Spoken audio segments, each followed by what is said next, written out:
بسم اللہ الرحمن الرحیم۔ السلام علیکم محترم ناظرین، یوٹیوب چینل اردو کہانیاں میں خوش آمدید۔ ملک شام میں ایک یہودی رہتا تھا۔ وہ ہفتہ کے دن تورات کی تلاوت کیا کرتا تھا۔ ایک دفعہ تورات کھولی تو اس میں 4 مقام پر آن حضرت صلی اللہ علیہ وآلہ وسلم کی تعریف و توصیف دیکھی۔ یہودی نے وہ جگہ کاٹ کر جلا دی۔ اگلے ہفتے پھر تورات کھولی تو 8 جگہوں پر حضور صلی اللہ علیہ وآلہ وسلم کی نعت اور وصف کا ذکر پایا۔ اس نے یہاں سے بھی کاٹ کر جلایا۔ تیسرے ہفتے تورات کھولی تو یہی تذکرہ کئی مرتبہ موجود پایا۔ یہودی سوچنے لگا کہ اگر میں یوں ہی کرتا رہا تو ساری کی ساری تورات اس تذکرہ سے پار ہو جائے گی۔ اپنے ساتھیوں سے کہنے لگا کہ محمد صلی اللہ علیہ وآلہ وسلم کون ہے؟ انہوں نے جواب دیا کہ تمہارے لیے بہتر ہے کہ نہ تو اسے دیکھے اور نہ وہ تمہیں دیکھے۔ یہودی کہنے لگا کہ تورات کی قسم، مجھے اس کی زیارت سے نہ روکو۔ بس ساتھیوں نے اجازت دے دی اور یہ اپنی سواری پر سوار ہو کر منزل بے منزل چلتا رہا۔ مدینہ منورہ کے قریب پہنچا تو نہایت خوبصورت بریش سلیمان فارسی رضی اللہ عنہ سے ملاقات ہوئی۔ ان کے حسن کو دیکھ کر سمجھا کہ یہی محمد صلی اللہ علیہ وآلہ وسلم ہے۔ حالانکہ آپ صلی اللہ علیہ وآلہ وسلم کو اس دنیا سے سفر کیے 3 دن ہو چکے تھے۔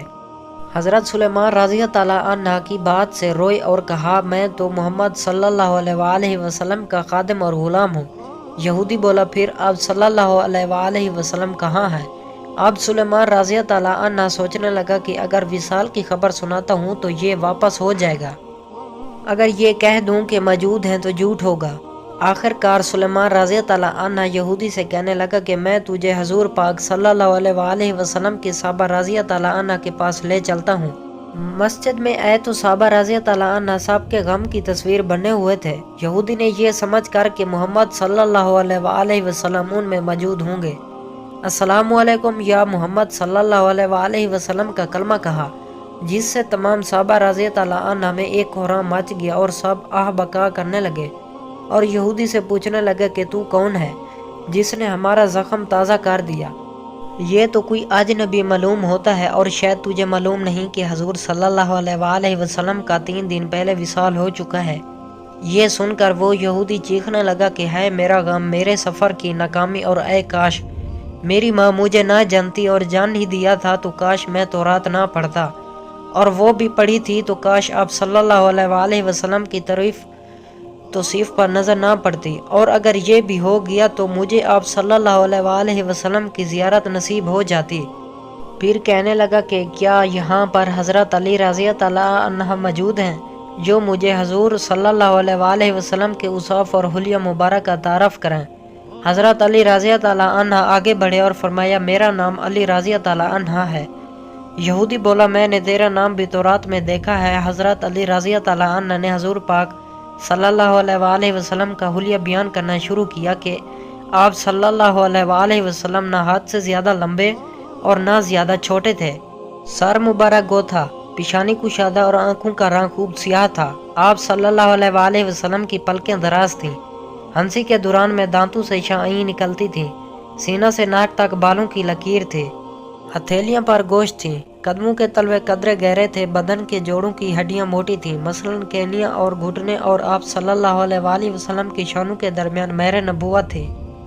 یہودی کہنے لگا، حضرت علی رضی اللہ عنہ، تو نے جو کچھ بتایا سچ بتایا۔ تورات میں آپ صلی اللہ علیہ وآلہ وسلم کی تعریف و توصیف اسی طرح موجود ہے۔